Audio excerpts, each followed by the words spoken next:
Welcome to this week's episode of the Miles Offside podcast, where we talk one American and two Brits about football. Postcast. Words. I am your host, Oscar Puente, and I have the absolute pleasure of being joined by my two very good friends, Chuck Bailey and Ian Stimson. Morning, gentlemen, and happy belated birthday to you both. Thank you. We are twins. That's how it works. Yeah. Older. Wiser. Well, certainly older.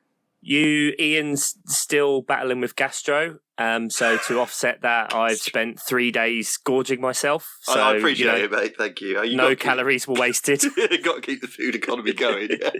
This is it. Yeah. Oh, my word. Ian, how many pounds have you lost due to shitting profusely for 10 days straight? I've over half a stone. Yeah. There you go. That's for our Americans. About 8 or 9, yeah. Wow. That's not bad. Yeah, good times. I've had and some of that was a holiday from work. Luckily, they've given me some of it as sick leave, but oh, that's nice. Yeah, that was nice of them because I think they realised quite how hideous the situation was, and it was hideous. Yeah, we all got it, but I got it way worse than obviously everyone else. Well, how many times do we have to tell you to stop eating your dog's poop? You're not the boss of me. Don't tell me I had a dog parent. I'm assuming you didn't celebrate, so any plans for future celebrations for birthday We stuff? did celebrate. We put off the a restaurant trip that we were going to go to. We put that off until February to make sure. Because even now, I mean, I'm clear of the illness, but my appetite is not back. So, yeah, we're going to wait until next month. You're traumatized. You don't want... Yeah, I really am. I don't want to touch any food again. Oh, God. So awful. So awful. Thanks for the support, though. Yeah. I mean, you need it right now, especially with how Posh has been... up and down. Oh, God, everything in my life. Speaking of shit in the bed. Fucking big fire. Yeah, so Peterborough have gone back to their toilet. Darren Anderson? Darren Ferguson. Jesus Christ, that's going to be. I'm sorry. Darren Ferguson, we've got managing us for a fourth time. I don't know if that's ever happened, actually. I should have looked that up. I can't quit you. My God.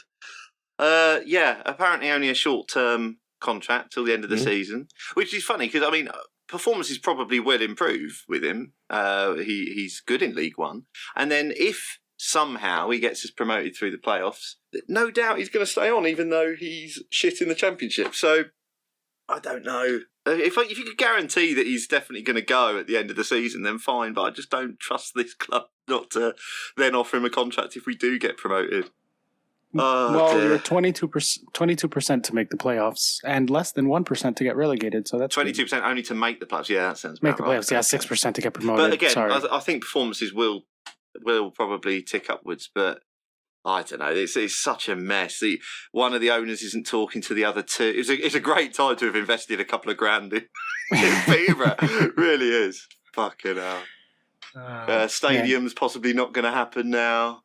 It's good times. Good times for all our clubs, shit. Really. Yeah. Good time to be a mop soccer team fan. Bad Chuck, what about you? No. Any particularly good birthday things? Were you shitting your brains out for your whole birthday, or did you? No. Just ate loads of food. I'm conscious of the fact that we've been recording for a while, and so far we've talked about shitting and Peterborough being shit. Yeah. Maybe as much as I know, we got rave reviews from our last pod, Oscar, the backroom ASMR edition, where it was very bleak. Maybe that was an indication people know what to expect this week. Is what people want. I don't want to talk about football, but we kind of have to, don't we? Yeah. That's why we're here. I guess so. Yeah, otherwise, I'll just close my laptop if you want. I'm fine. I can go. I don't need this. Yeah. No, me neither. I mean, Chelsea won over the weekend, as you know, Chuck, but I have no joy whatsoever in it because that was also combined with the halftime unveiling of a very, very stupid and expensive signing. Oh, my club spends too much money. It's not your money, mate. You said it's not your money. You're not supposed to care. Shut up. No. It's opportunity cost. They would continue to sign more and more wingers as opposed to the fucking how many years? Like literally the entire time that we've had this podcast, I'm like, we should buy midfielders. Violin is playing a sad, sad song for you. Yeah. I guess we should talk about the soccer then. Yeah. Come on. All right. Well, we start off with Thursday. I think it was Thursday. Whatever day of the weeds it was. January 12th, Fulham 2, Chelsea 1. Oh, we're going that far back. Fulham 1.0 to 2.1 on XG. That's the last game since the last time we recorded. Okay. And Chelsea lost, so I figured it's relevant. Willian scoring against his former club. Thank you for not celebrating. We still love you, bud.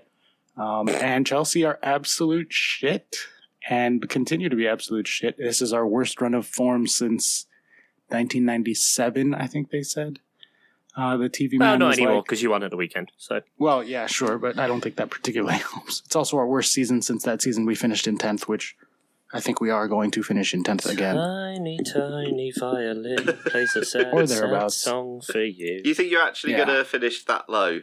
We're 6% to qualify, and our average points finish, according to 538, has us in 1, 2, 3, 4, 5, 6, 7, 8th. Eighth. Bleak.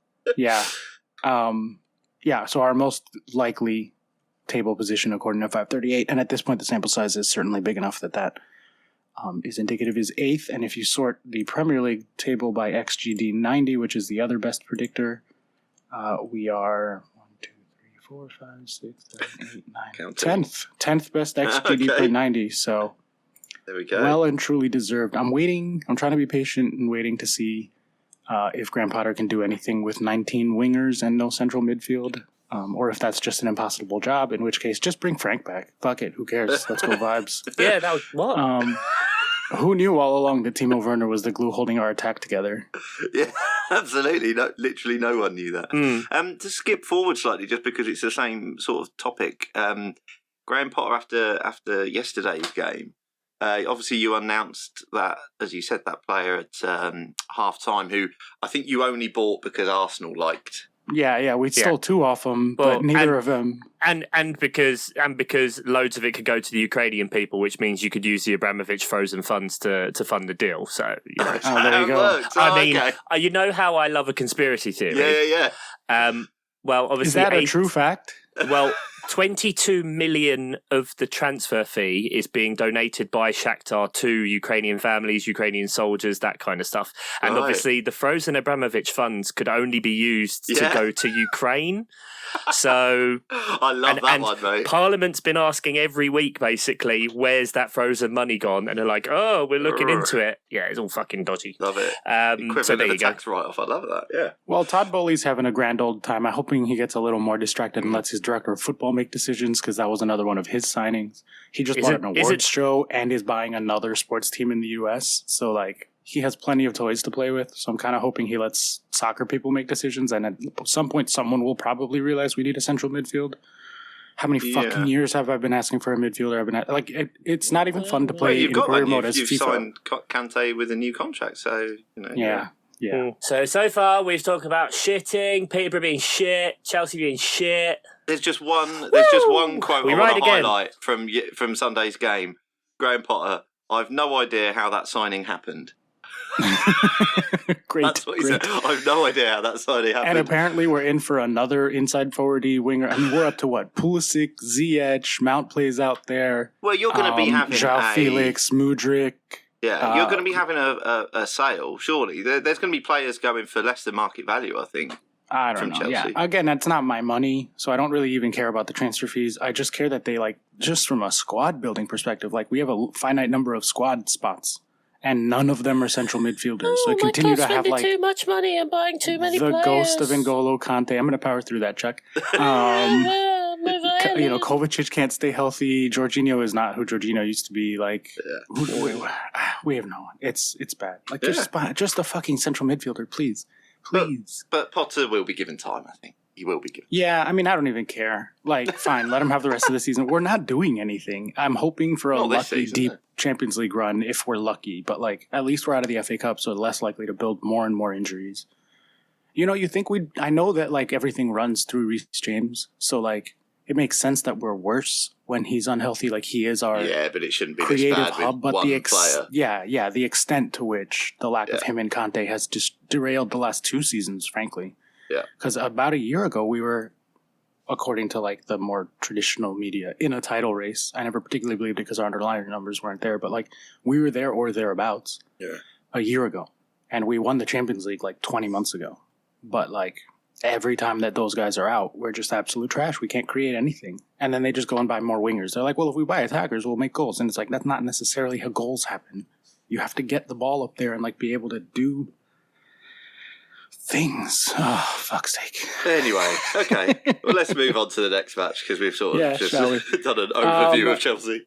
Yeah, exactly. Let's skip Villa Leeds because I don't care. And let's go to the Manchester Derby, the offside derby. 2 Manchester United, 2 Manchester City, 1 Manchester United 1.7 to City's 0.6.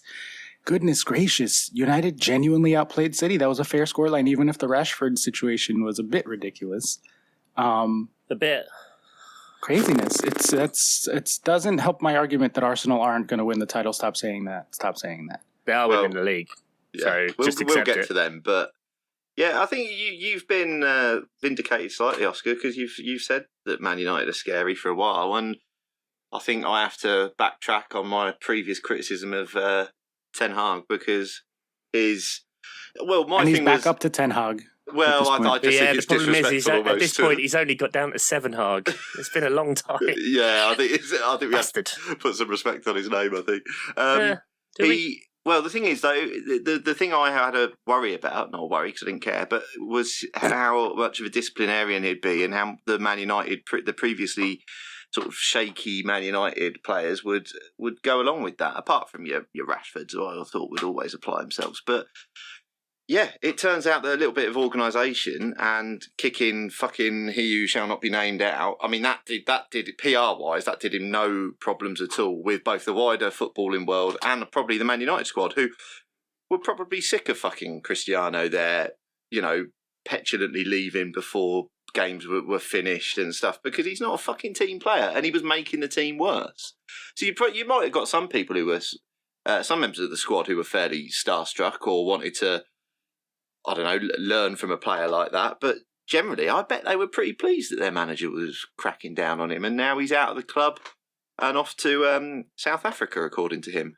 So, it's I think he's done a really good job of organising that team pretty quickly. And we're looking at some really good form for Manchester United. And as you said, Oscar, they deserve this game, offside goal or not. So, yeah, maybe they've got to be. What does 538 say about their title chances? Because I've heard a couple of things mentioning. Relax. No, mate, I'm not saying it. I have heard a couple of people go, "Are Man United?" I think it was even on Match Day. Are Man United in a title race now? No, 5%. 5%. Yeah, okay. We need something to talk about. So, are they in a title race? Oh, they've won 4 games. But basically, so have Arsenal. So, Arsenal are many points ahead. Are they back, though? Are we worried about them going into next season? I find it funny how cyclical everything is. That, growing up and most of my formative years were Manchester United and Arsenal at the top with Newcastle there or thereabouts as well. And all of a sudden we find ourselves back there after Man City, Chelsea and Liverpool dominance over the last few, best part of a decade or whenever it was when Man United last won the league. So I do find it funny how, in that way, how teams do go cyclical in that way. But yeah, it's you can't deny since coming back 4 games, 4 wins, 9 goals scored, 1 goal conceded. It's exactly what you need to do, and clearly Ten Hag's doing some good stuff there. In terms of them, I mean, I hate Manchester United. I'd like them never to exist anymore. But Rashford scored in every game, and I love Rashford, but the offside, which I only saw this morning, is one of the most ridiculous things I've ever seen. But at least now, the good thing is VAR clears up controversy, and so it means we don't have these things to talk about. Well, my favorite thing about it is that by the letter of the law, that is the right call. It's just 0% of the spirit of the law. I don't think it is, because they read it out on Match of Day 2, all of the different kind of corollaries and qualifiers, whatever you want to call it, about not impacting play. And then saying he didn't touch the ball. But how many times have we seen players, when the ball's been played in behind and sprint, they sprint behind, just using Chelsea examples of Alvaro Morata, Timo Werner, Michy Batshuayi, those 3, they would never touch the ball, but it would still be given as offside. And so now he can let the ball run along with him, really, really close, like within touching distance, that you have to look closely to see, did he actually touch the ball or not? That completely affected play. Well, it's absolutely baffling how that's been allowed to stand, or rather, sorry, the on-field decision was overturned. That's that's insane. That is absolutely insane. The linesman originally flagged.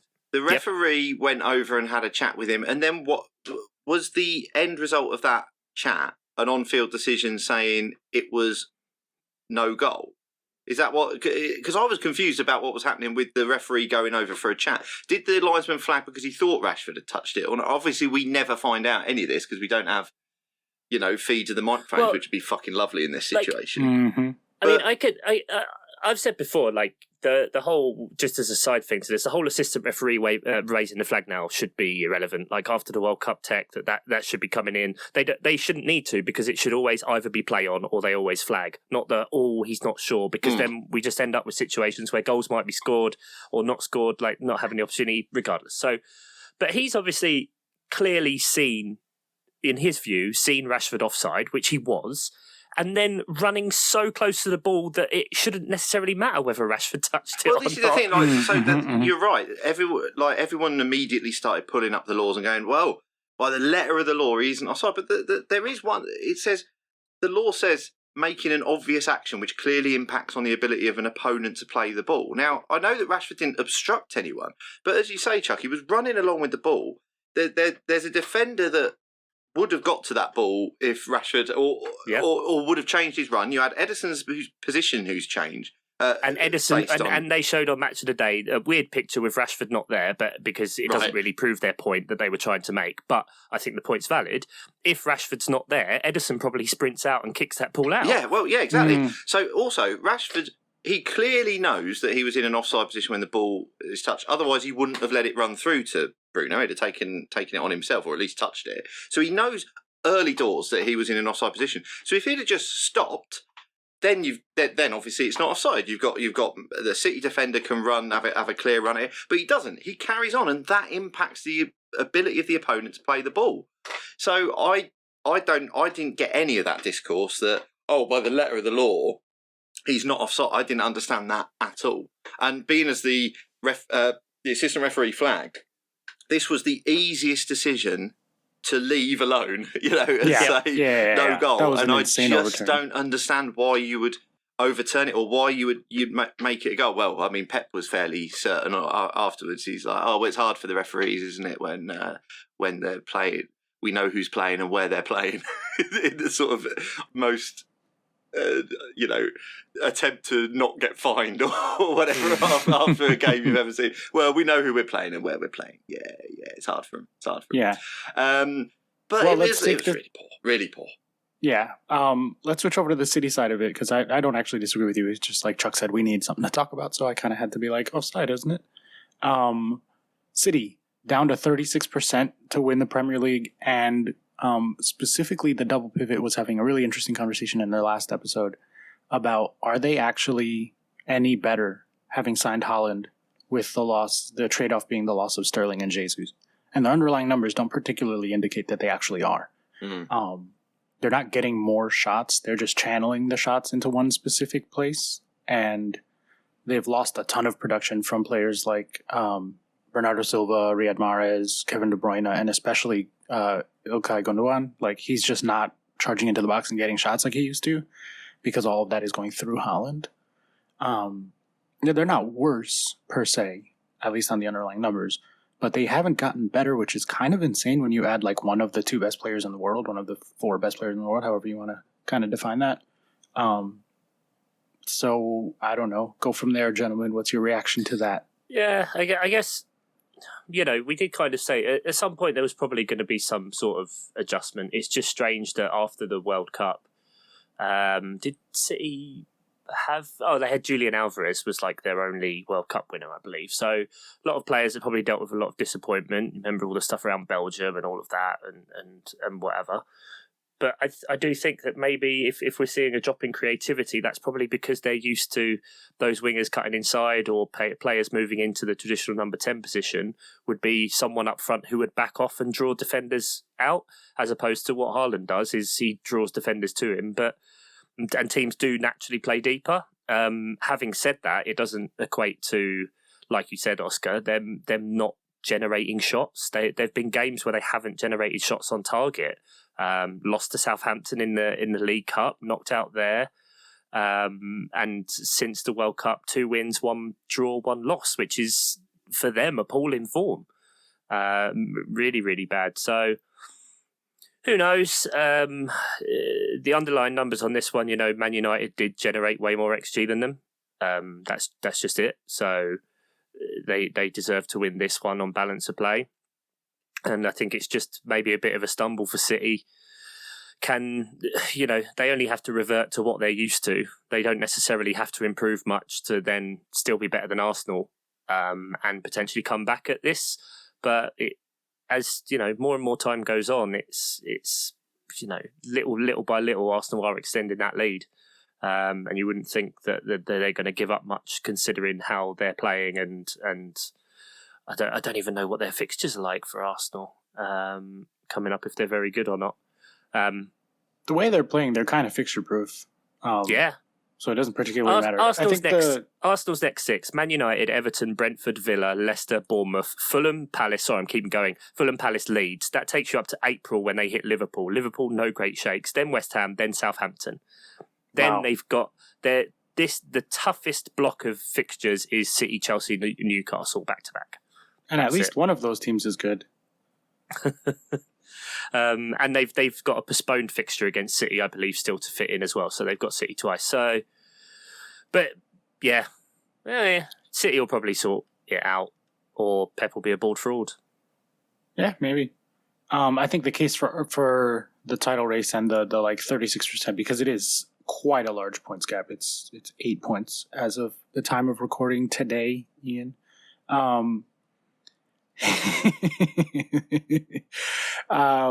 Is that Arsenal have, and this was also kind of what the Double Pivot guys were saying, put together 20 good runs, 20 good games, runs of 20 good games in recent years, but they've never been able to sustain it over an entire season. And they've also never been this healthy.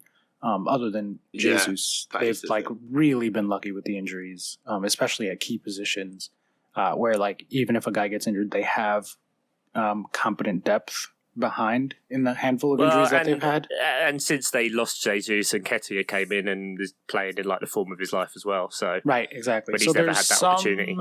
Hope that they'll drop off for a couple of reasons. They've been lucky-ish so far, but the numbers also are they're good in the numbers, and the 538 has them at 55% for Arsenal. And if I sort XGD 90, City are at the top at plus 1.24, but Arsenal are plus 0.097. They're significantly better than the third best team, and more than twice as good as the fourth best team. They are easily the second best team in the league by the numbers, underlying numbers, and they have a big points head start, which pretty much makes it for a pretty good title race, I think. Which is fucking terrible because I don't want them involved with the sentence "pretty good title race" on any level whatsoever. Fucking Arsenal, fuck Arsenal. Which we continue to not really talk about them while they are playing said player in their position, the guy that should not at all be playing. So that's kind of the extent of my Arsenal takes. But we can come back to them later, I suppose, if you gentlemen want, because the North London derby was a fairly important game. But before we get to that, there was another important derby. The Mop derby. Chelsea 1, Palace 0. Chelsea 1.5 to Palace 0.7. Chuck. I had my vent session about Chelsea in regards to the loss about Fulham. I just want them to stop signing wingers and start signing central mids. I don't particularly care about results at this point because we're finishing 10th, so who cares? So I'll let you take the Palace side of this as a sort of place to go. Yeah, it's just really nothingness, I guess. I have commented before about, last time we spoke was when I'd left the Tottenham game early, and I was obviously pissed off about this a bit. I mean, it's reassuring to hear the performance was better, at least, especially considering how we've been destroyed in recent games. The 3-0 against Fulham, going down to 9 men. Yes, we got a win against Bournemouth, but a couple of goals from set plays, nothing against Tottenham when Tottenham are in a bad run of form, and then playing Chelsea again and just not really taking opportunities and not having the squad there to play. Unlike Chelsea, we're just not signing players. There's not even like rumours or anything coming out of Palace at the minute. We haven't used any loan spots. There's not even rumours about loan players in. It really is no talk at all, is there? None. I haven't heard a dicky bird out of There was Palace. this weird thing where people were saying about Danny Ings, but I don't understand what that helps. We have ridiculous amounts of attacking talent. I think most of it, people. I don't think there's any danger of Vieira. I think there's some fair critiques to be made, which I will make, that, going through all of this, you continue to pick the same team whilst also saying you don't have competition for places, but you can generate competition by not having complacency. There's, Vicente Guaita, his distribution is terrible and he's meant to be a good shot stopper and is showing a little bit of that, but it just isn't happening. Jeffrey Schlupp, whilst I said at the start of this season, when you looked at his underlying numbers versus Conor Gallagher, and I said, we wouldn't miss Gallagher because Schlupp is doing that, his production to those levels has absolutely fallen off a cliff. And a player that in the past, I've liked and praised for his versatility, he's just not been at it. Fullback position, we're incredibly weak, with no challenges for Tyreek Mitchell on the left. Joel Ward and Nathaniel Klein, who are just basically cooked at this point and offer nothing going forward. And then a midfield where it's just relying on Czech Decore, who is fantastic, but is now just having to do too much. And quite frankly, probably should have been sent off for a second yellow card multiple times in the game against Chelsea. Maybe 2 red cards just for fouls on Conor Gallagher alone. So it's the silence is really deafening, and I do think there is more stuff that Vieira could do to help himself, like starting a striker as the striker and, having Zaha play on the left wing where he's better, having another midfielder in there, not relying on ageing players, but also for the owners to actually put their hands in their pockets and do it. We've got, if you actually look by net worth of owners, one of the American owners has been silent for years, whichever one it is, Harris or Blitzer. He's like the 6th wealthiest owner in the whole league. He's worth like $6 billion. And, they also own teams in Philadelphia like the 76ers. And there's a reason why if you know about basketball, you never really hear of Philadelphia 76ers doing anything good. And if you don't know about basketball, you've probably never heard of the Philadelphia 76ers. So it's just, I don't get it. I don't get where money has gone. I don't get where it's coming from. We've done great work with the academy, but that's solely from the sale of Aaron Wan-Bissaka, basically. And then we had John Textor come in, but now he's dropped off to carry on with his multi-club approach of buying Botafogo, buying Lyon, and then not doing anything.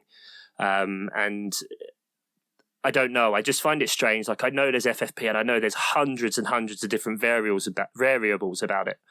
But I've crunched the numbers on it, and because I joke saying, "Oh, Oscar, Chelsea this year have spent more than Palace have spent in their existence, and it's ridiculous."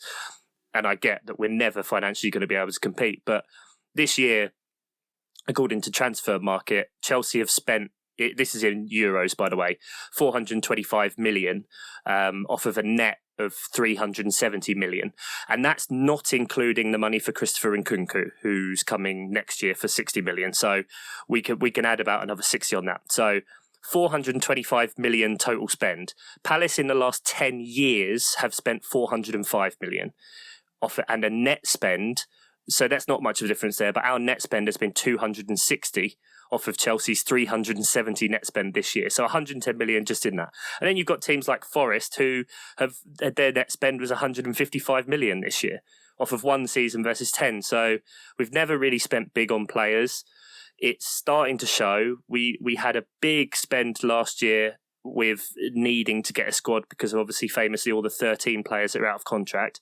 We've got about 10 that are out of contract this summer, including obviously Wilfried Zaha, Jeffrey Schlupp is, Jordan Ayew is, who plays every fucking minute, Nathaniel Klein is, Joel Ward is, James MacArthur is, Vicente Guaita is. All of these are players that seem to be getting relied on very, very heavily. And when you take that, our league position, which has tumbled a bit, our form after the World Cup, which has been 1 win in 4 games, and the fact that our next 9 fixtures, we play Manchester United twice, we play Arsenal, we play City, we play Liverpool, we play Newcastle, we play Brentford, Villa and Brighton. That's our next 9 games. And I can legit not think about getting a single point from those. And so then you're looking at however many games. It's been 27 games and you're sat on 22 points. You need something big then. You need to be in a position where, what we've seen from Forest, to kind of go back to what we were saying very early in the season, that the first half of the season has to be a bit of a gimme, and then they hit form afterwards with the break and getting that. And they're doing that now, it seems to be. So to give them credit, 7 points in 4 games, that's fantastic for a promoted team in their position. But all the other teams that are kind of in the doldrums, your Evertons, your West Hams, your Leicesters, Bournemouth, I think, are fucked since they made Gary O'Neill permanent. Southampton, who knows, on very, very recent form, they might be actually settling in now with Nathan Jones. But all of those teams feel like they have the potential for change. Wolves are going to keep spending money buying Brazilians, Portuguese players left, right and centre. And so, I don't see a way that Brentford, Brighton, Villa, Forest, Fulham drop below us in the league. And so, I'm pretty worried right now. I'm very surprised, that I think our 538 percentage to get relegated is 6 and 8. And the betting odds have us at 14-1 to be relegated. And considering how things have been recently, plus those 9 fixtures that are coming up, I can easily see us in the relegation zone by April. And that's not being nihilistic or super dour. It's just that there's no positive signs or noise coming out to rectify that at the minute. And it's fairly worrying. It does seem like a hell of a change from last season, same time, or maybe the start of last season, where it was all good vibes, young squad, all this. It does seem like a hell of a change, which is really disappointing. The one thing I would say about is that there are a lot of teams between you and 18th at the minute who are equally in the doldrums. If you look between, obviously you mentioned Forest, who are probably on the way up, but other than that, you've got Leeds, who just don't seem to know how to stay organised for more than 5 minutes.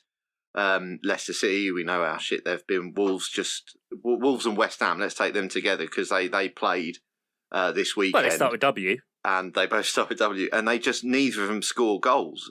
It's insane. Yeah, it's mad. Was it 20? Is it 27 goals they've scored between them? Yeah, Wolves have scored 12 goals this season out of 19 games. Nuts. It's at such a poor level of finishing, and so the one good thing, and then obviously Bournemouth, Everton, Southampton, then obviously between you and the relegation, but there's so many teams who you'd look at and go, yep, could see them going down this season. Yep, could see them going down this season. You might be all right, but I know where you're coming from. I mean, things are getting really toxic, and I guess we can kind of take this because, we've seen it in the North London derby, the discussing the fact that the fan can climb over and kick Ramsdale, not only because, he's doing it, but then he's allowed to do it. There's no stewards there. There's no nothing. There's meant to be protection anyway for the players. But that's a whole, PFA calling on the FA for that, and I'm sure he'll get a lifetime ban. And congratulations, the last live football you'll watch is your team losing the North London derby. Yeah. Stupid fucking prick. But then Everton fans are getting incredibly toxic as well, accosting players in the street, charging at their cars, banging on the windows. Putting the chief executive in a headlock or something, wasn't there? Yeah, senior members of the board being advised not to... Oh, bless you. Senior members of the board being advised not to attend games at Everton because of the Ian's atmosphere. Dog is getting riled up about Everton. Exactly. and so, I mentioned this a little while ago, that with the economic and all sorts of climate in this country at the minute, we're probably going to see more and more of this, which is really worrying and quite disturbing. because it just shouldn't be the case. But on the flip side, if Everton sack Lampard very, very soon and get in a competent manager with that squad they've got, they'll be out of the relegation zone. I have no doubts about that. Yeah. So why aren't when it's the board who are getting all the heat at the minute? You know, with fans having quite poetically written banners, like each of them seem to have a different one. There's obviously an organised protest because there was a sit-in protest after the match as well.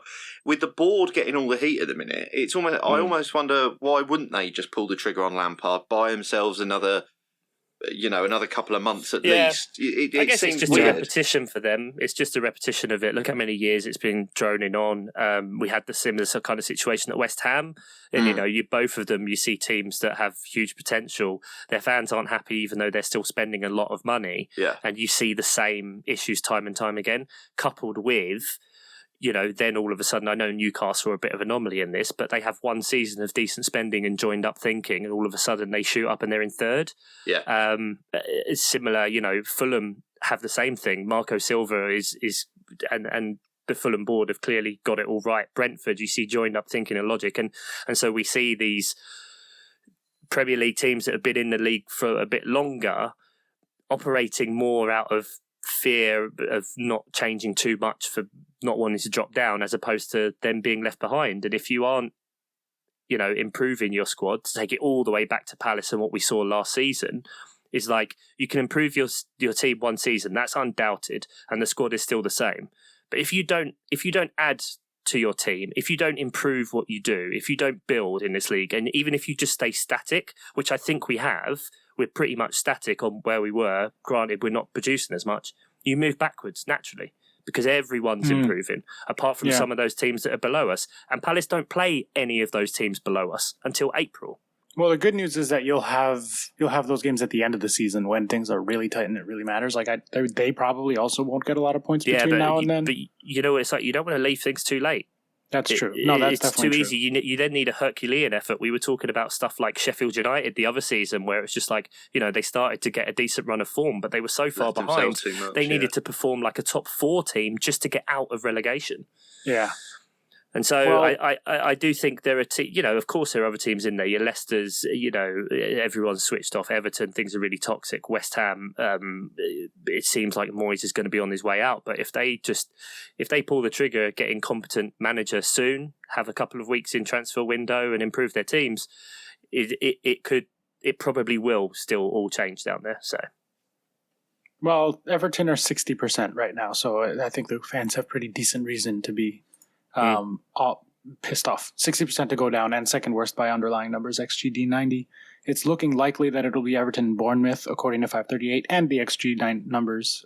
Everton are 60%, Bournemouth are 64%. And then there's kind of a race between Southampton, Wolves, Info, and to a lesser extent, Leicester and West Ham, and Leeds. But you guys are significantly below that, so I think you'll probably be fine.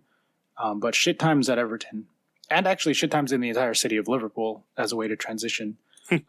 Because as much as I wish I could be enjoying this thanks to Chelsea, it's been difficult, but we'll still try to laugh at them as much as we can.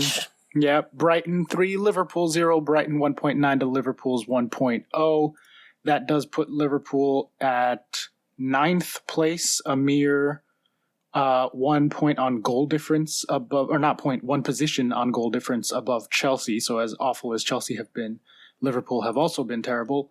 They are 34% to make the top 4 though, because their underlying numbers are a little bit better than Chelsea's. But it is decidedly in Newcastle United, Arsenal, and City's hands to maintain that, and Liverpool need to turn it the fuck around. What's going on with Liverpool? Well, I'm just going to quote Jurgen Klopp in his first words of his post-match. Bad. Very bad. All right. Simple, innit? Yeah. Easy, innit? Don't score enough goals. Concede lots of goals. Very bad. Yeah, I mean, Chelsea play Liverpool next weekend. I think that's going to be a battle of the extremely movable object versus the impotent force. Good time for me and Nick, but my buddy Nick, to be playing each other. I don't know. Can you have a -2 to -2 draw? You can have a negative experience if you do that. Yeah. You need to maybe make a drinking game out of it. Every missed shot or defensive mistake. You're assuming we'll get shots to begin with. Joke's on you. I don't know. It's just so weird. Like a couple of seasons ago, I know it's difficult to reduce a defence down to one player, but I remember like Liverpool playing Napoli and it being Virgil van Dijk in defence against Koulibaly and just a really, really great low-scoring game because they were just bossing it. And now, like, they're both absolute shadows of their former selves. Death comes for us all, Chuck. Like Koulibaly wasn't he playing as left back against Palace? I heard on the radio. At times, yeah. It was a weird. Look, man, we have no players. Even our best player was an 18-year-old academy guy who got hurt. Yeah. Sorry, they're Liverpool getting dangerously sucked back into the Chelsea Liverpool though. Liverpool chat. are trash. I think it's going to be 4-4 when they play next weekend. It's going to be the worst 4-4 ever. 2 own goals each and 2 hilariously bad penalties. It's going to end on 9v9 red cards all over. Tune in for some violence because both teams have aggression to vent. Just make it's always violent when Chelsea play Liverpool. Bet on 0-0. Right, go on then. Yeah. 0.2 to 0.2, 7 red cards between the two of them. I don't know. Yeah, it's bad times at Chelsea, but it's bad times at Liverpool. So good. Fuck them. And they continue to be basically the same underlying numbers as Chelsea for like years now. But they have gotten significantly better results out of it. I don't know. Ian, do you have any Liverpool takes? I don't, because I genuinely can't explain what's going on other than I think sometimes Klopp has a unwillingness to see what a lot of people can see quite easily, and I mean even chumps, because I think it was fairly obvious that a player like Mitoma was going to be able to have Trent on toast, and that's exactly what happened. And there was seemingly no action to mitigate that at all. It was just like, oh well, we'll just let that carry on happening then. And it just seemed bizarre. And I think this game, Brighton could have been even further away before half time. They could have been 2-0 up, and there was no attempt made to stop them playing through Liverpool at all. Or if there was, are they just done? We've talked about it. Is it just seasons of games catching up with them now? I think it's the same problems that Chelsea have. Honestly, I think they have no midfield. And so, like, it's just impossible to control a game when you have no central midfield. Everything is literally around that. And they're not getting as much production out of their creative attacking right back as they used to, in our case because of injuries, in his case for question mark reasons unknown. And they don't have... They never should have got rid of Wijnaldum. They never should have got rid of him. It would have just been one player that would have just... was so reliable for him. And yeah, you're right about midfield. It's not something I think about because I do always focus on Trent because I think he's been absolutely rubbish. But that's the FPL in you. Yeah, it is. You're absolutely right. It is the FPL player. But it's weird. Obviously, they've had their injury concerns as well. Diaz has been out. They've now got Núñez out. I don't know how long he's out for. And obviously, they've struggled to get into a settled rhythm. Firmino played quite well for him for a while Núñez was out because of his headbutt and that. But just nothing settled into an attacking rhythm for him at all. So yeah, I don't know how it gets fixed because even Klopp has said I don't need money for players. You know. No, so more concerningly, they fired all of their data people. Like they remember it came out that they were like shopping the club around for like billions of dollars and maybe going to put it up for sale. And then John Henry was like, we're not officially on sale, but if you know anybody, but they are, give me a call. Yeah. Well, that's why the Qatar money's the Qatar money's all dancing about, isn't it? Apparently, you know, whether they go Liverpool or buy into Tottenham, and you know, you've also got Man United, their owners are backing off. So yeah. So is that the firing of all those? Is that just to make the books look better for a potential sale? Do you think? Unknown why, but it's a terrible, terrible decision from like the perspective of like those they hired an astrophysicist from Harvard and they got a dynasty out of it, and then they were like, yeah, actually, better off going on gut and who wants it more. That does seem weird from Fenway Sports Group. Like that seems weird. Yeah. Speaking of weird, Newcastle continue to be really good. Newcastle 1, Fulham 0. Newcastle 2.2 to Fulham 1.1. Mitro Silly Mitro. We need the goals. Don't kick the ball into your own foot on a penalty, Mitro. Oh, I felt for him. I really felt for him. That's one of them that's just so gutted. Yeah. I think 0 XG on a penalty for the first time ever. Yeah, I don't know. Fulham are safe, though. They're fine. They're going to finish mid-table around Chelsea. And Newcastle. Be the biggest team in West London. 52% to make top 4 Newcastle. Newcastle by the underlying XG are third best, slightly better than Man United, plus 0.74, actually significantly better. Man United in fourth place at plus 0.40. Newcastle are closer to Arsenal than they are to Manchester United on the underlying numbers. And we knew they were going to be good when they got bought by, them what bought them. But I didn't think it would be this fast. No one. I think that's also a combination of Liverpool and Chelsea being shit. But yeah, it helps. They're in the top 4 conversation, and they're not going to go away. They'll only continue to get better as they invest more and more money. Indeed. So terrible times. We live in terrible times. Yeah. Do you guys want to talk about the North London derby, or can we go to the quiz? Does anyone really care? Like, I understand you not wanting to talk about Arsenal, and I totally get that. And other than the fact that I think you do have to, at some point, Oscar, make peace with the fact that they are in a title race at the very least. I will admit that they are in a title race. Probably yes, ahead. And currently the likeliest outcome is them winning. But I do think, and I'm mostly just quoting the double pivot here, there are reasons to think that they might drop off in the second half of the season, and that City might improve, and that will maybe be enough for City to catch them. It will depend on how some things fall, like injuries, and if they can continue overperforming at their hot streak. I don't disagree, but let's maybe take it from a Tottenham perspective then of what is happening with Tottenham. Because I mean, the XG wasn't bad here for Tottenham. It was 1.6 to 1.8, so it wasn't like they were completely outplayed. Really, that surprises me actually. Okay, yeah, because that just doesn't feel like it tells the story of the game, which was Tottenham, who yet again during the first half just seemed like a League One club. Like, I don't think that's harsh to say that they just seem to have no coherence, and it's not the first time this season. That is every time. I was at the match against them. They were so shit in the first half, and that's why I knew we were screwed because we were going to let them back into it. Take the opportunities, Exactly. But I just don't get how that can still be the thing. I mean, the key thing is for Tottenham that, yes, they always fight back, and yes, late in the game they do have a lot of fitness and they go for those chances. And granted, in this one, it was a bit of a fluky own goal situation where Lloris just... Yeah, that's bad. He probably, he's always had that in him, I guess. But that can't just be the main identity of your club, And and I think at this point, and of course, no, we're not Tottenham experts. We don't watch all the time and watch their games. Yes, they've had injuries. They've got Kulusevski and Richarlison back now, which is a huge bonus, especially after obviously the performances Richarlison had at the World Cup. That's going to be big for them, and it's going to give a lot more options kind of coming down the stretch.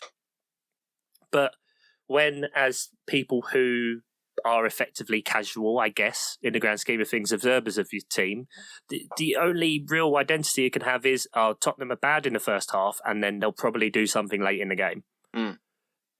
Just always be better? Yeah. I don't know. It's weird. Revolutionary concept. Just be good. Score the goals. Just be good. Score the goals. Yeah. Don't concede the goals. Yeah. Probably be all right. This is high level stuff. But insight. I think it is weird because Tottenham and Arsenal have done a total flip because the atmosphere around that amazing stadium they've got is real shit at the minute. It is really, really shit. They just seem to be constantly on edge of what's gonna happen here to fuck it up, and that's exactly like Arsenal were a few years ago.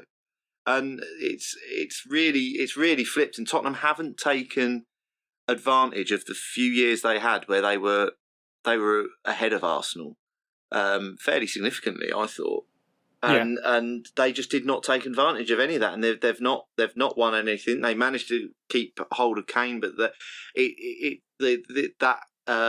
attacking trio hasn't clicked like I hoped it would, just from a neutral who likes watching attacking football.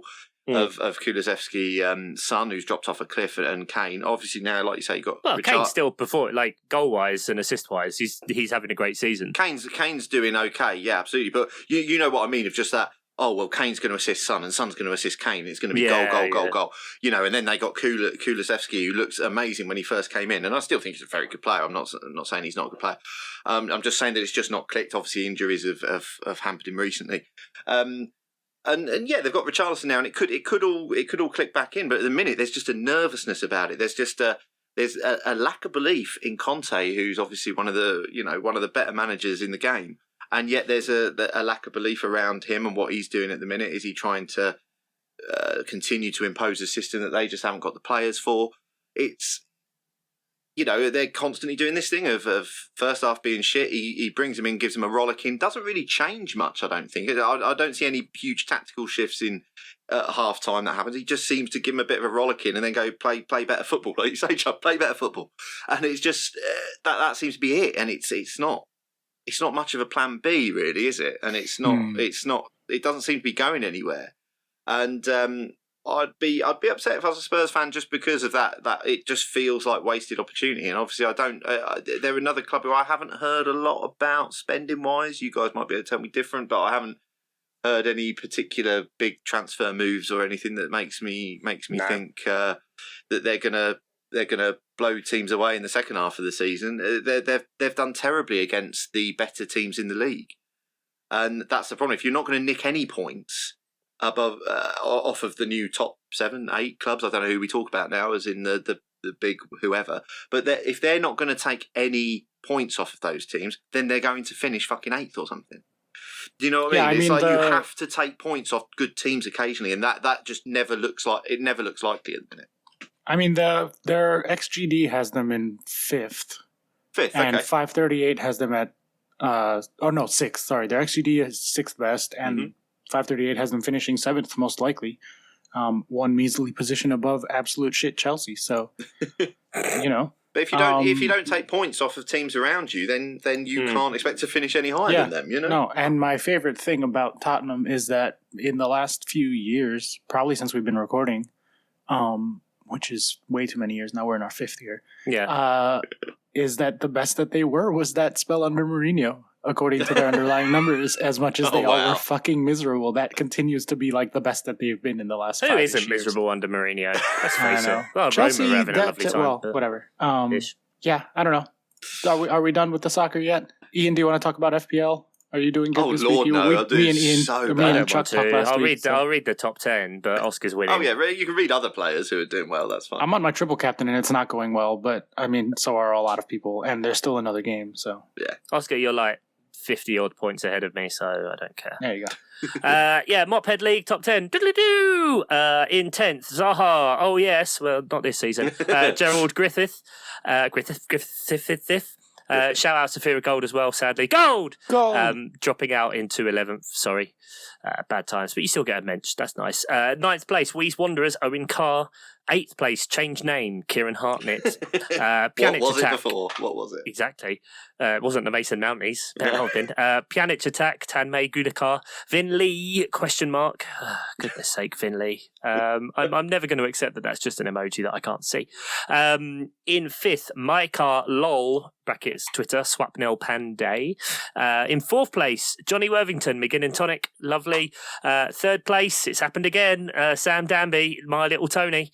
And in joint first, oh my, Pad Full, Fluffy Nutkins, 12.19, and Toby Ackland, Rubberdina Rapids, also 12.19. So many points.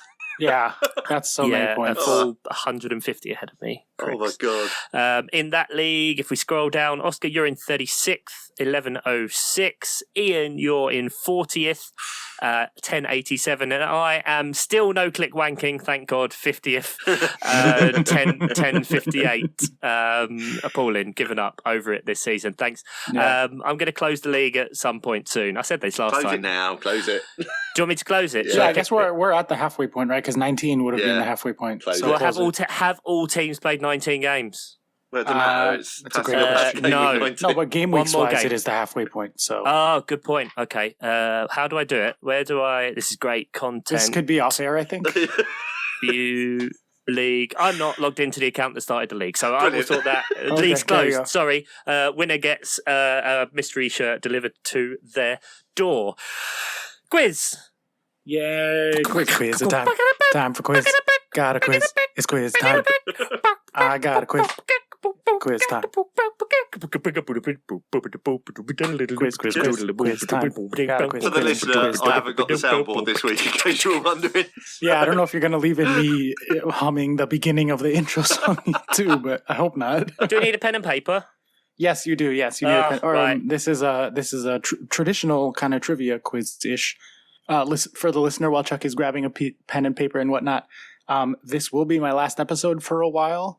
We are in that magical time of year where I get actually real-life paid money to coach a Rocket League team, which is awesome. Such a thing. I know. It's incredible. It's so good. But I will be off for the next months, probably. I think the next time I can actually record with you guys is when Chuck is in America Land. And hopefully other people, we'll see. So I'm back. Yay. So I was just telling the listeners, Chuck, that this is my last episode for a while. Oh, is it? Yeah, because the Rocket League season is starting. The real sport. Week. The one that I get paid for. So that'll be Hey, fun. you get paid for this. In a way. Well, in a way. I've never seen that money. It's in You Ian's have, bank account. speaking of, patreon.com/Miles Offside Pod. All of our producers, check your postage soon. Some people have been sending lovely pictures. We got some custom mop socks made. Yay! Yay! For Very nice all socks. of our producers on behalf of Andy Penpraise. He's from Sutton. So, yes. The American Excellent ones, times. you will be receiving them in due time. Yes. It is. International shipping is not the easiest thing right Brexit? now. Brexit? Yeah, Something? exactly. But I figured I would send you boys off with an exceptionally self-indulgent quiz while I'm off for the next few weeks. Excellent. And so the title of this one is 10 Things I Love About Me. Okay. Right. This Did is you gonna preface be, this by saying this is a really good trivia quiz? You'll just wait. You'll see. This is going to be Price is Right rules, so it's going to be Always. numbers to guess, and it's closest without going over, as usual. And it's 10 things that either I love or are about me. And so we'll go from there. You guys have stuff ready to write down? Yep. Stuff ready Okay. to write down. Question the first. Including only the 9 core series movies, what is the total runtime of Star Wars in minutes? In minutes. In minutes, yes. You can say hours and minutes if you prefer to translate it to that way. I'll take that as well. I have Should that we written down. Yeah, I'll probably have to do that. So I'll give you guys about 10 seconds to think on this one. Listener, you can play along as well. Including only the 9 core series movies, not shows, not the anthology movies. Yeah. What is the Okay, total I've got an answer. runtime of Star Wars? Ian, do you have an answer? Yep. All right. Moving on to the next nerdy thing that I love. This is in the UK printed edition. How many total pages is the Harry Potter series? I have the US edition as well, listener, so if you want to guess the US edition, I will reveal that number later on in the quiz. Is there less words? Do you have less words? No, it's the book pages are different size, so there's more pages in the American one. And this is the official number according to Scholastic, and according to, I got this off The Guardian for the UK. Yeah, that's fine. We're not going to dispute the answer. No one's arguing about this one. Are we ready to go to the third question, gentlemen? Yeah. It's all just numbers, All right. isn't it? It's just guesses. Question the third. What is the total combined box office global gross for all MCU films? Good Oh lord. my god. In dollars. The combined box office gross of all of the MCU, including the Spider-Man movies, but not including like Venom and things that aren't officially MCU.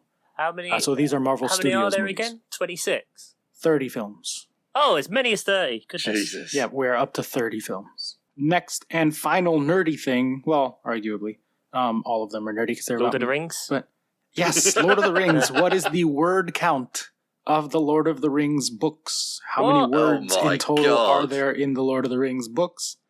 And just for trivia, later I'll throw in how many pages there are in the 50th anniversary illustrated edition by Alan Lee, because that's the best. Just like the quintessential edition. the three Lord of the Rings books, yeah? Yes, yeah, not appendices, not The Hobbit, just the Lord of the Rings. How many words are there in a normal book? No idea. In a No normal idea. book. Just because I've never it's a written really one. big number. I'll tell you that. Oh, man, You're just guessing, really, at this point. So every question. Yep. Yeah, pretty much. But, you know, quite it's fun. Yeah. 5. Yeah. Okay. Are we ready Question to move on? 5, not 5 words. 5 words. Okay. Question the 5th. One of the other things that I am exceptionally nerdy about is fighter jets and fighter planes. That's why I studied aerospace engineering for a time until I hated engineering, and why I'm obsessed with the Top Gun movies. Or maybe I'm obsessed with planes because of the Top Gun movies. Unclear. Anyway, what is the top speed of the F-22, the most advanced American plane? In miles per hour. I have it in kilometers per hour as well, listeners, for those of you that are international, but I know that in the US and in England, everything's in miles per hour. So what is the top speed, official speed? Obviously, it probably goes much faster than this, but that officially stated top speed of the F-22. Okay. I don't know. Is that well fast? Can I put well fast? Real fast. Yeah, very faster than Usain Bolt. Next up, the census happens in the U.S. every 10 years officially, so this is the official number as of the 2020 census. What is the population of New York City? According to the 2020 census, what is the population of New York City? And for trivia later, I'll throw in the population of Queens specifically, so listener, if you want to guess that one. That is not for a point, that one's just for the listener. All right, next up, Chelsea FC, including the top division league titles, the FA Cup, the League Cup, and the Champions League. How many trophies, major trophies, has Chelsea won? Just those 4 competitions. I'm not including Community Shields or other bullshit ones. Yeah. So we have the top flight divisions. The quadruple. Yes, exactly. Okay. Correct.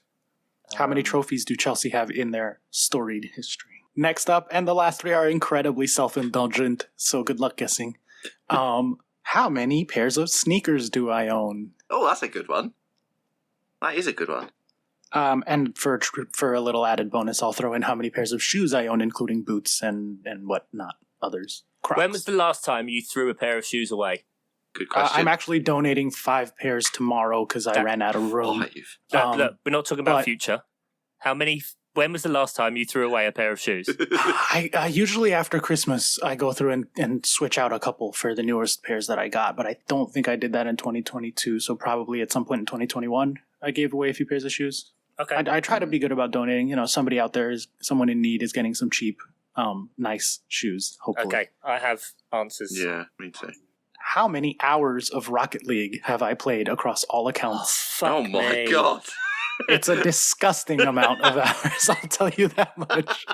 And for context to the listener, I had a year of medical leave at the start of the pandemic, and I put in a significant amount of those hours. Just put that in there so that people don't judge you too heavily. Yeah, well, I mean, still, but, you know, pandemic all numbers accounts. are inflated. How many accounts do you have? 2, 3?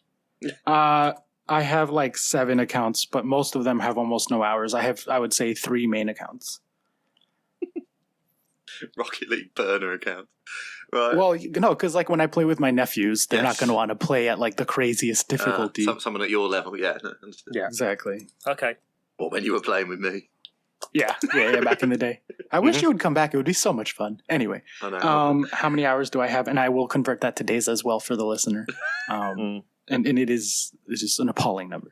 Although for gamers, they'll be like, really? That's it, you baby? I'm really beginning to think I've gone too low. And yeah, even me too. I've gone a ridiculous number. Me too. So. Maybe. And finally, last but not least, how many days have I been alive? As of the time of recording, Ian. No, we don't want to date Listener, not when this came out. So, how many days have I been alive? I have that as well in hours and in Star Wars. How many Star Wars have I been alive? God. The number of times I could have watched all 9 Star Wars movies if I could time travel, and they had been already made when I was born. Okay. Let's start going through these answers then. The first question, and again, this is closest without going over. The total runtime of Star Wars in minutes is 1,239 minutes. Oh, okay. So what's that in hours? 20 hours, 39 minutes. Oh, I put 21 hours. Oh, that's going over. Oh, Ian, did you say less than 20 hours, 39? I put 1,000 minutes. There you go. Point to Ian. Point to me. Second question. The page count in the UK editions of Harry Potter is 3,407 pages. Oh, my. I'm way under. I said Ian, how much have you said? I said 3,000 pages. Oh, wow. Yeah, Ian gets a point. Nice. 2 to Ian. And listeners in the US, it was 4,167 in the paperback Scholastic original edition. Need big words. How big is your font? Big words. I think it's smaller physical books, not bigger font, but I don't know. So 600 extra pages in the US. The total combined box office gross of the 30 MCU films so far. Let's go with the guesses first. Ian, what did you say here? I've put $15 billion. All right, and Chuck? See, now I'm worried that I've gone over, in which case Ian gets the point. I've put $32 billion. Oh, Chuck, you were much, much, much closer. It is 28.3 billion. Mate, that's shocking. That's tough. But that is equivalent to 940 million per movie. Jeez. Incredible. Although, like, obviously, Avengers ones are doing a lot of the heavy lifting there versus like Thor 2. Thor, yeah. Yeah, exactly.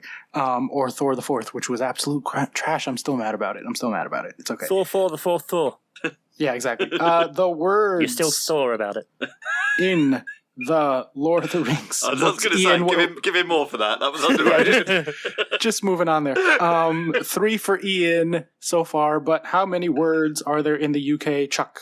I don't know. Lord of the Rings. In Lord of the Rings, sorry. How many words are there in the UK? I have no context for how many words there are in a book, so I just put 600,000. Oh, that's close to what I put. I put 500,000. Oh, Ian again with the bidding low. It's 576,459. Oh, but Chuck was nearer again. I know. Chuck, you just got to take off like 20% of your guesses, man. I do. That's tough. Or 1,177 pages in the 50th anniversary illustrated Alan Lee edition. It's looking like Ian's going to win this one, but we'll finish out all 10 anyway. What is the top speed of the F-22, Ian? Miles per hour, 2,500. Chuck. Oh, I first put 2,000, then crossed it out, and then wrote Mach 2, and then wrote 1,460 miles per hour. Fucking hell, Chuck. That's off by only 40 miles an hour. It is 1,500. Wow. Which I'm assuming is 1,500 as well. Wow. Well played. I'm actually going to give, Ian, if it's okay with you, I'm going to give Chuck 2 for that one because it's so close. Just give me 1 point. I would be angry if the other way around. Yeah. I held this up to a camera that we're not using to show you guys. Brilliant. There we go. Just so you know. Incredible guess, Chuck. Yeah, really, you've been very close on all of these, actually. Well, Mac is like 732, no? Yeah. It's Mach 2 and a bit. The population of New York City as of 2022, the city proper. Ian, what did you say? 7.5 million. Oh. And Chuck? 10 million. That one goes to Ian as well. The official win, I believe, at this point, 8.8 million. 8.8. Or 8,804,190. I can still tie if I get them all right. Yeah. 2.271 million in Queens by themselves. Next up, number of Chelsea trophies. This one's much, much more guessable, I think. Chuck, what did you say for the number of Chelsea trophies? 24. Oh, Ian. okay. I put 25. Oh, neither of you gets the point. It's 21. 21. 6 top division titles, 8 Ian FA wins. Cups, 5 League Cups, and 2 Champions League. Ian wins. Let's get to the incredibly self-indulgent ones. And listener, I'm curious to tweet in what you may have guessed All on means this one. nothing. All dust. Yeah, sorry, Ian. Ian, you can play your song at the end of it. Sneakers. Ian, how many pairs of sneakers do you think I own? Well, I've gone 22. Ridiculous. I put 65. Oh, okay. And I feel like I've gone low.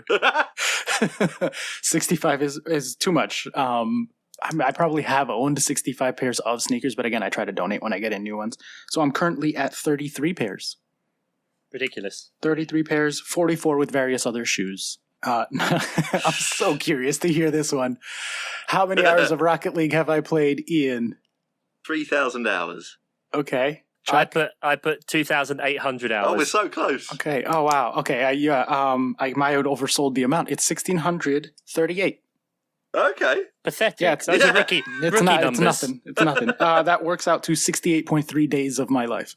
And when you say days, is that you divide it by 24 hours? So no sleep. No sleep. No eating. Okay. Yeah. Literal days. Yeah. Or almost 2 months, over 2 months of my life I've spent playing Rocket League. Allow yourself some time to sleep and that you're looking at 4 or 5 months of your life. Yeah, that's the pandemic for you. Yeah. And the number of days I've been alive, Chuck. 12,400. Oh, I put 12,000. Oh, that one goes to Chuck. It's 12,672 at the time of recording. That is equivalent to 304,128 hours or 14,728 Star Wars. Okay. There we go. You had to have your life in such quantifiable terms like that. It's quite amazing. Nice. It's quite you nice, need to have actually. it ready to go. You never know what the document's going to ask for, do you, when you have to fill out your age. Well, that's it. I just found out a few minutes ago that we're not going to see Oscar for however long. So there we are. Fixtures coming up. Game week. Well, I mean, we've got some in the midweek, haven't we? But no one really cares. Who cares? All is dust. Everything is nothing. Saturday, the 21st of January starts game week 21. Liverpool-Chelsea in the early slot. Traditionally, the shit team wins the early slot, so flip a coin. Then we have Bournemouth versus Nottingham Forest, Leicester, Brighton, Southampton, Villa, West Ham, Everton, and then Palace and Newcastle. Sunday 22nd, Leeds, Brentford, City, Wolves, Arsenal and United, and then Fulham, Spurs rounds off the week on Monday, the 23rd of January. It's been good to be back in the new year. First time the three of us have recorded, I believe, since Christmas. Yes, we are half jobs. So thank you very much, Oscar. I guess maybe we'll see you, speak to you, whatever. I don't know. The next time I'm available to record is when you are in America, Chuck. Oh, well, there we go then. And Ian's going to be there as well, so it'll be a lovely, all three of us crowded around a mic kind of deal. Audio quality super high. Say goodbye for a while, Oscar Puente. Love you guys. Be well. Have a good spring. And say goodbye, Ian the Shitter Simpson. Cheers, mate. Bye. Bye, Bailey the dog in the background. And thanks as ever to all of our wonderful producers, Nate, Mark, Tom, Andy, Jeff, and Sam. Bye.